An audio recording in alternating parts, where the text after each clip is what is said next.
सर्वात अगोदर काय करायचं तुम्ही, आजूबाजूच्या लोकांना ॲम्ब्युलन्स सपोर्टसाठी कोणाला तरी सांगायचं आहे. त्या व्यक्तीला फ्लॅट सरफेसवरती झोपवायचं आहे.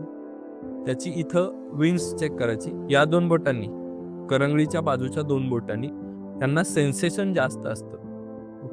ह्या 2 बोटांनी विंग्स किंवा बीट्स चेक करायचे आहेत.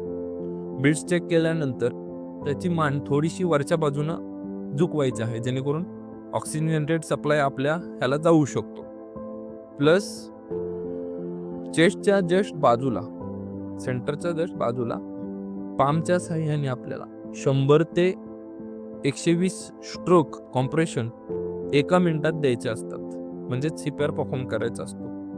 पण ते प्रेशर इतकं पाहिजे की हार्ट रिब्स मधून खाली हार्ट आपलं कदाचित कॉम्प्रेशनमुळे चालू होऊ शकतं, त्याचे चान्सेस आहेत.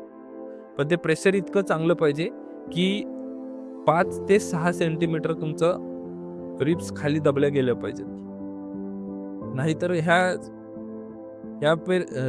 ह्या कॉम्प्रेशनमध्ये काय होतं की रिब्स सुद्धा मोडू शकतात. इतकं प्रेशर द्यावं लागतं. तरी चालतं, पण ते कॉम्प्रेशन झालं पाहिजे. कदाचित त्या माणसाचा जीव वाचू शकतो.